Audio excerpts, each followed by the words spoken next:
Hello everyone, I'm back. Thanks for watching this video. Today I am going to be going over another article I've written, and this I feel is probably one of the most important ones for several reasons. Today I will be going over Ford's third generation 5-liter Coyote V8 and the problem with its excessive oil consumption. So before I get too in-depth, the Coyote belongs to Ford's modular engine dating back to 1990, so it's been around for a while. The 5-liter shares some of its architecture with its phased-out siblings, which were the 4.6 and 5.4-liter Triton V8, which are not really around anymore. The 5-liter was first introduced in 2011 for the F-150 and Mustang, and is used in many vehicles around the world. There are several generations of the Coyote, but in this video I'm specifically going to be highlighting the third generation, which was introduced in 2018, and I'm specifically going to talk about its application in the F-150.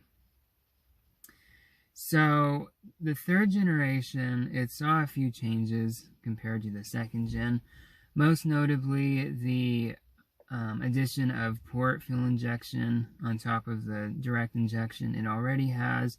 The compression ratio was raised from 10.5 to 12.0, which is a massive increase.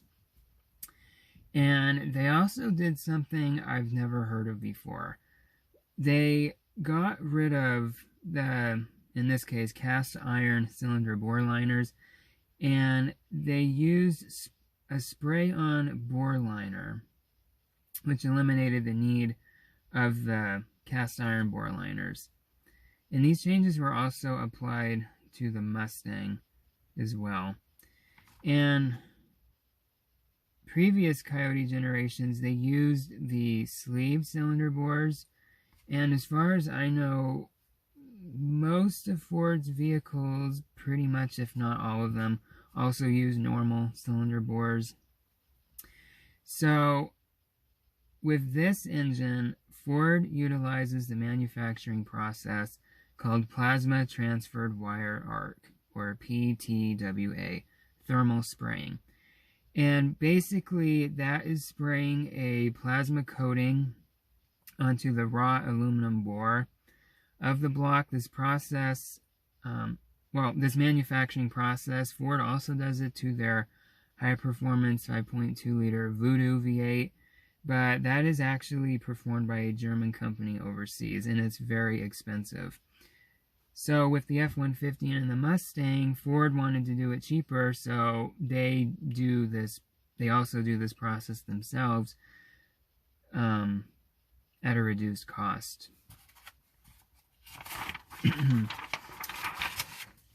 And this plasma coating, it is incredibly thin. If my memory serves me right, it's like 0.0004 millimeters. It's incredibly thin. But the problem is, it appears to wear off very, very quickly. And when this coating wears off, there is now too large of a gap between the cylinder wall and the pistons, which allows a space for oil to escape and enter the combustion chamber. It also can lead to piston scoring as well, which can develop into piston slap. And at that point, this pretty much just snowballs into other serious issues such as rod knock, resulting in eventual engine failure. And because Ford's manufacturing process is cheaper than this German company's, I don't know the name of the German company, I'm going to assume quality control of the coating is very bad and inconsistent, since it's done much cheaper. And there's a large amount of variation between engines. So basically, the problem is, over time, this coating, it just wears off, and it's the primary culprit for causing this oil consumption. There's also blow by, and just premature wear in general, resulting in ultimate failure. Even at low mileage, probably the lowest mileage I've heard of what's considered excessive oil consumption, which is, I believe this one owner was burning 1 quart every 1,000 miles, possibly even every 800 miles, and he had only 500 miles on his 2018 F-150. Now, at first he thought, well, maybe the engine just needs to be broken into, but it never got better. It just kept burning crazy amounts of oil, and I think he sold it at like 5,000 miles, basically. He just said, nope, I'm not putting up with this, and I don't blame him. So, another thing I want to say, another contributor to this engine's oil consumption is its deceleration fuel shutoff, which deactivates the fuel injectors every time you take your foot off the gas, and especially combined with the very high 12.0 compression ratio, a vacuum effect is created that pulls oil into the combustion chamber through the PCV system and valve guides. And I think I wrote an article about Fiat Chrysler's 2.4 liter Tiger Shark. I believe this was the same exact problem in this case, that there was too great of a... Okay, let me back up. That engine was also experiencing a huge amount of oil consumption, and it appeared that the primary fix is the dealerships, let's see, I think they adjusted the PCM so there's not as much of a vacuum effect, and last I read, that seemed to have solved the problem for most people. They're no longer burning crazy amounts of oil. It's just there was too much of a vacuum due to the fuel shutoff system. But going back to the 5 liter, unfortunately, it seems that engine failure, it's imminent. Either it's short term or it's long term, depending on how lucky you are. This plasma utilization, it is a, oh my gosh, a critical design oversight.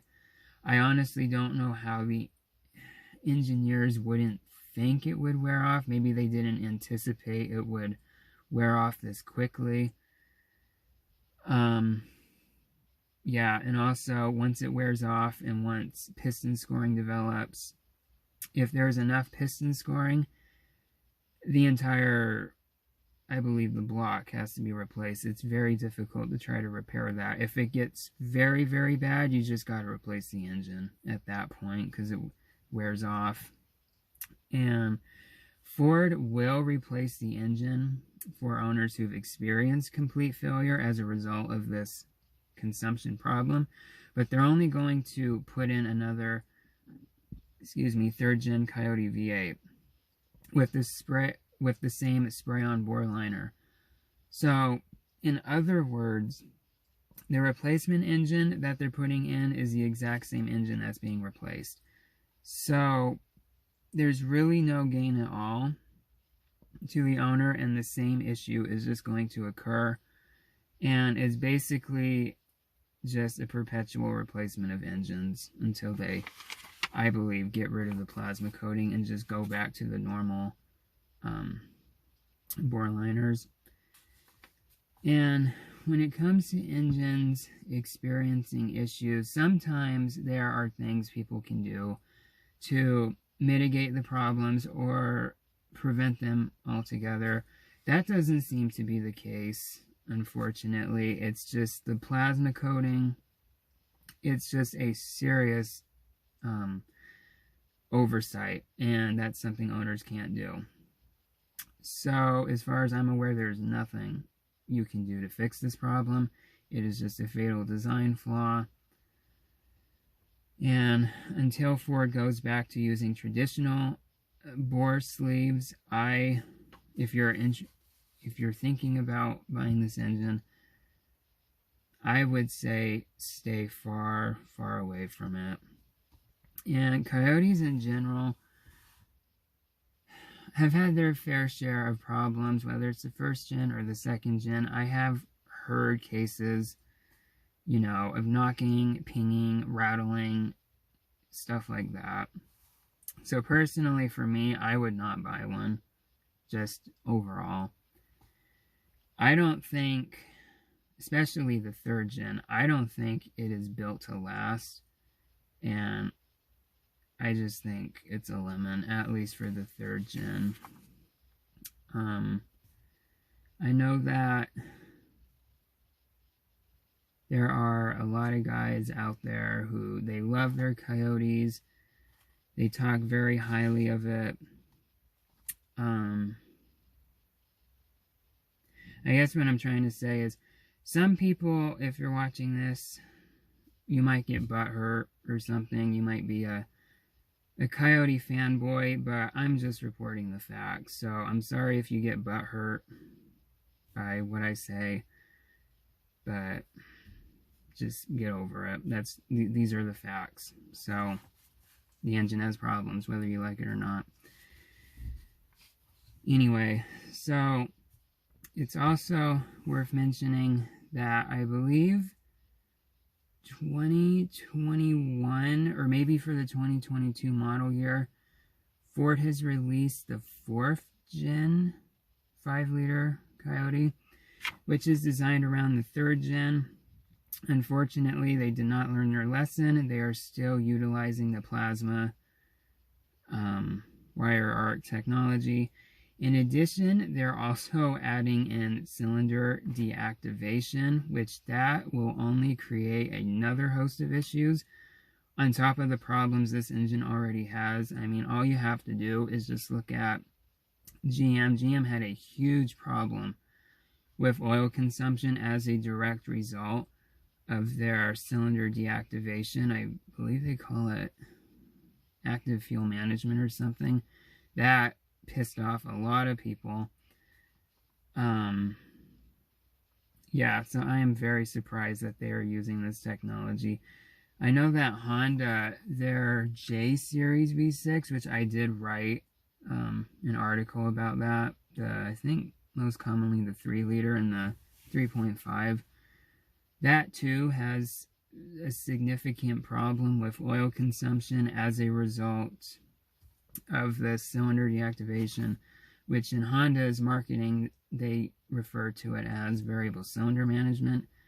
People hate it. Just go on the Odyssey forums. There are people who are desperate trying to turn it off. Some people have found a way to, but unfortunately, there's just not a button you can press. So, yeah, just, it's unfortunate what they're doing to this engine. And then I also heard last year, I don't remember 100%, I saw a video on YouTube of the 4th-gen. It was on display. They're also, oh man, I could be wrong. I don't think I'm wrong, but they're doing, they revised the oil pump. So I think before it was chain driven. I don't exactly know how it was before. I've heard for the 4th-gen, they're now using some rubber belt that is oil cooled. That is absolutely ridiculous to me. That is just one more thing that is going to wear out over time and has to be replaced. It's just very, it's really a shame. I believe there's just very stupid engineering going into this engine. Yeah, it's just really a shame. But I know that with the 5-liter, there's currently a Canadian lawsuit that has been filed over the excessive consumption of oil for 2018 through 2020 F-150s. That, the last time I read about it was a year ago. I'm not sure if the judge dismissed it, but yeah, there's that. And then over the years, Ford, they know it's a problem. They have issued several TSBs in an attempt to address the numerous problems, and they've tried replacing the oil level indicator sensor, reprogramming the vehicle's PCM. They even tried replacing the oil dipstick with a longer one. So these TSBs, they don't address the core problem. Ford is trying to mask it. They're not doing a good job. I'm fairly certain the core problem is this plasma coating that is just wearing off way too quickly. And the other interesting thing about that, their reasoning for doing that, last I heard, is because they were concerned about engine weight. They wanted to shed a few pounds off of it, and if my memory serves me right, they specifically saved a whopping 4 pounds of engine weight. 4 pounds.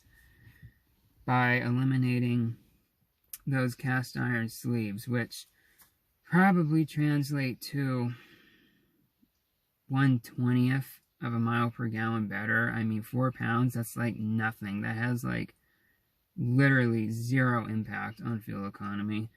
So it's really just sad to me. They took an engine that had its fair share of issues, but they made it so much worse, starting with the 3rd gen. And I just think it's really a shame. I feel bad for F-150 owners.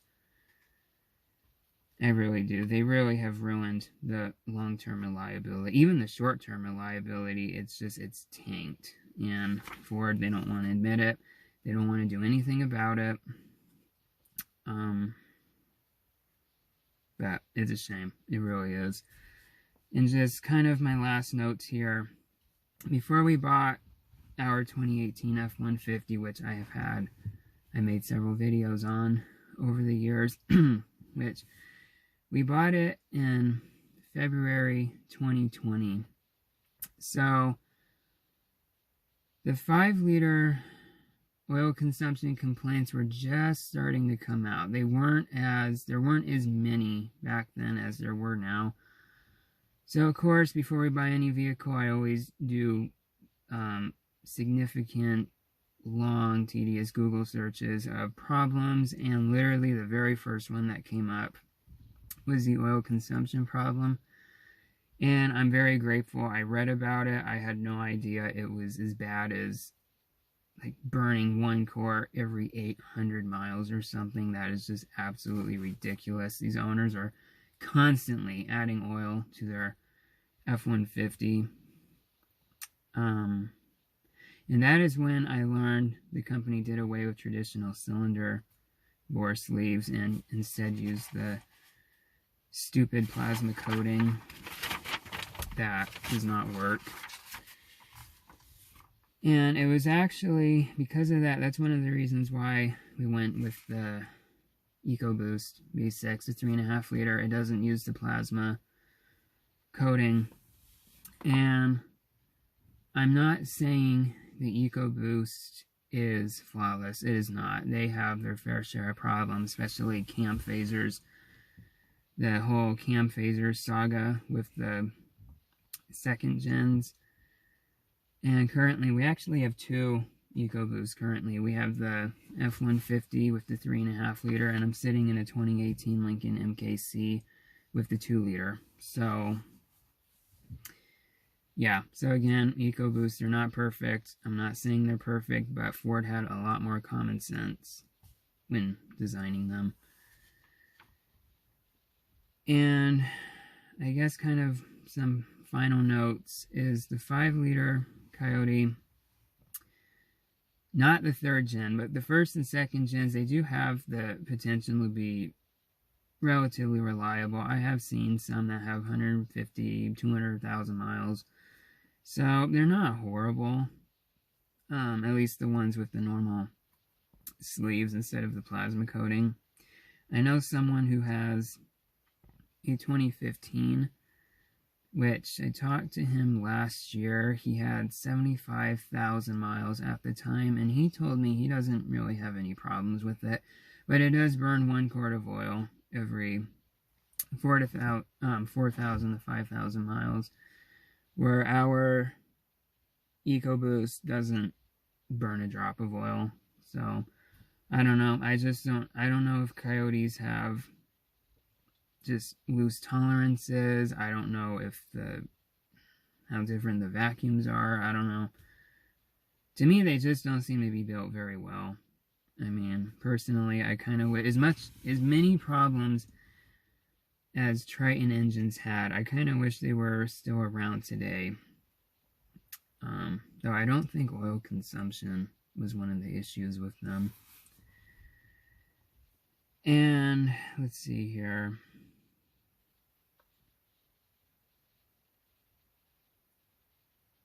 Yeah, that's basically it. So if there's one thing I will give Ford credit for, is that they've done a good job at trying to hide this problem from the general public, which is one of the reasons why I created this blog, to expose it, and just other automakers in general, just expose the problems, just stuff like that. And I just find it surprising that this issue seems to have really been swept under the rug. I mean, people, they love their Coyotes, they love their 5 liters. I don't know if, I'm not always sure if they're referring to a 1st gen or a 2nd gen, but a 3rd or 4th gen, I don't know. That engine, to me, that engine is just garbage. I'm sorry, Ford fanboys, that's just my, or not Ford fanboys, Coyote fanboys, that's just my opinion. But yeah, I just think Ford did a very, very poor job designing that engine, and it is just not built to last. I think an EcoBoost is built to last longer, personally. But if you look on my blog, I do have a link to a PDF of, I believe it's the Canadian lawsuit. I'm not sure exactly what the outcome of it was. I don't know if it's still going. I'm not sure if the judge dismissed it, but if you want to learn a little more about the problem, definitely feel free to read it. And yeah, that's basically it. So now you know the truth behind the very troublesome 3rd generation Coyote V8, specifically with its excessive oil consumption problem. I hope you found this information helpful and informative. If you still have questions, feel free to leave them in this video's comment section or on the blog. And yeah, in that case, thanks for watching, and I will see you next time.